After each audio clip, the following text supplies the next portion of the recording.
Bueno, siguiendo un pedido, voy a iniciar una serie, aprovechando además este tiempo litúrgico, que es dedicada al Espíritu Santo, preparándonos un poquito para Pentecostés, por lo menos contribuyendo, espero, con esto. Porque hay que decirlo, el Espíritu Santo es el gran desconocido. En general se sabe que es la tercera persona de la Santísima Trinidad y poco más, poco más. Por ejemplo, se lo identifica con la paloma, eso sí, pero no con otros símbolos que también lo representan, como la mano, el dedo, el agua, el fuego, el viento, la luz, la nube.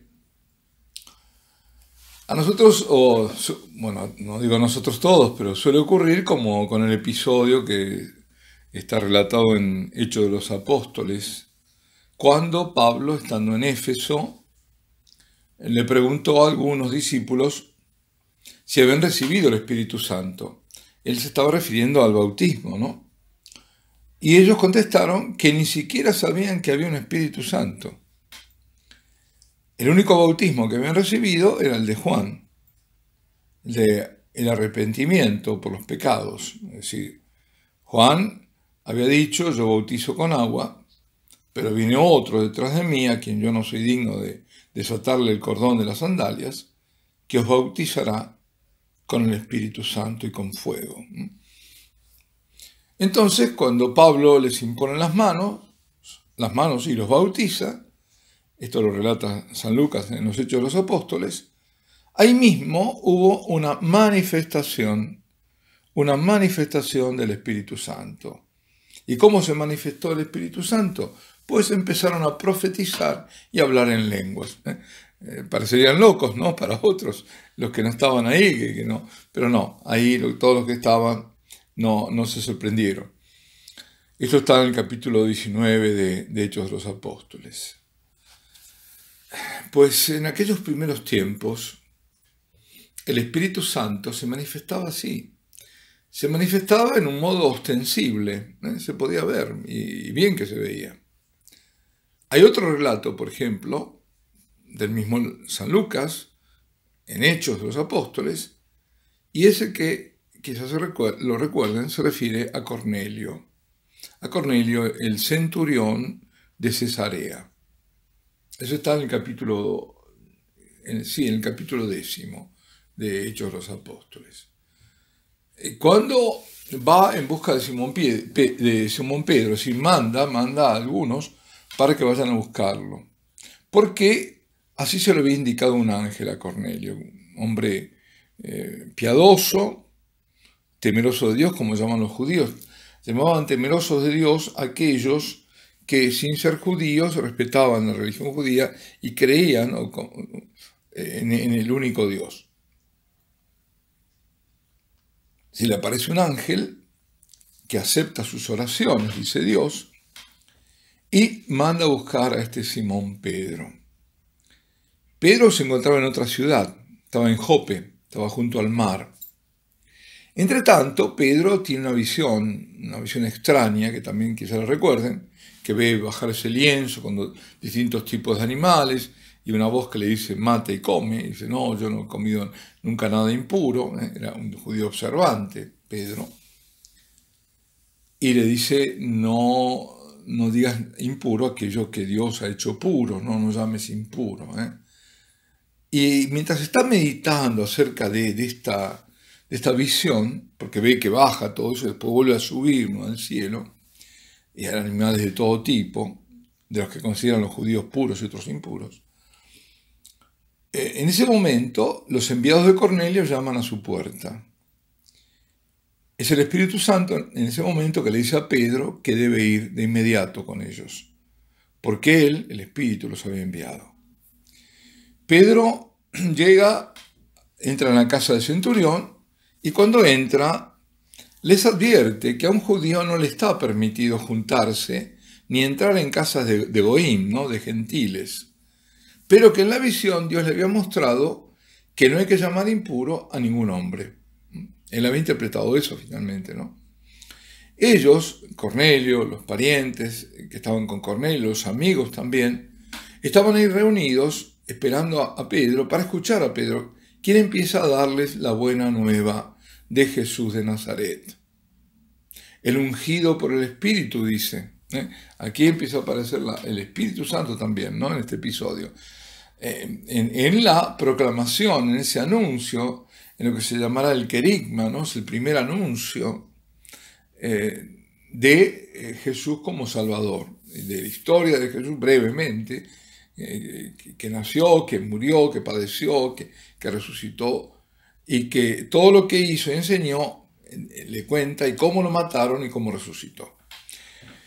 Este hecho histórico, repito, era nada menos que la primera evangelización a los paganos fuera de Israel. Hasta ese momento no había habido. Y consistía en el primer anuncio, es decir, lo básico, como digo, que Jesús, Hijo de Dios, había padecido, había muerto por nuestros pecados y resucitado el tercer día. Eso se llama querigma, primer anuncio.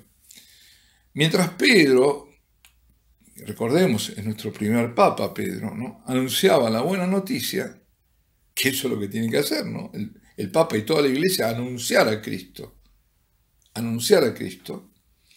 Dice que mientras que él estaba haciendo ese anuncio, el Espíritu cayó sobre todos los que escuchaban la palabra. Así dice, cayó, El Espíritu cayó sobre los que escuchaban la palabra. Y los fieles circuncisos, es decir, los judíos, que habían venido con Pedro, quedaron atónitos. ¿Por qué? Porque veían que el don del Espíritu Santo también había sido derramado sobre los gentiles. Pues estaban oyendo hablar en lenguas y glorificar a Dios. Fijémonos, ahí está el signo en aquel momento de que el Espíritu se había manifestado. Porque estaban hablando en lenguas y estaban glorificando a Dios. Y al ver esto, Pedro dijo, ¿acaso puede alguno negar el agua del bautismo a estos que han recibido el Espíritu Santo como nosotros? Pues bien, de este episodio podemos sacar algunas conclusiones. Primero, que en los primeros tiempos había manifestaciones que confirmaban la presencia del Espíritu Santo. En cambio, en estos tiempos nosotros no hemos visto nada de esto en un bautismo o en una confirmación, ¿no es cierto? Pero antes era así. ¿Y por qué era así? ¿Y por qué ahora no?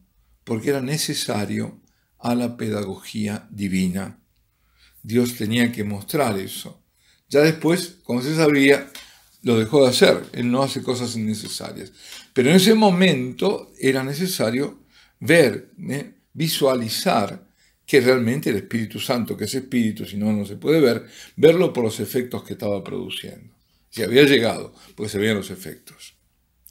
Segundo, no solo se manifiesta en el gesto de la imposición de manos, en este contexto del bautismo, sino también cuando se proclama la palabra, porque ahí todavía no lo había bautizado, estaba haciendo un anuncio Pedro.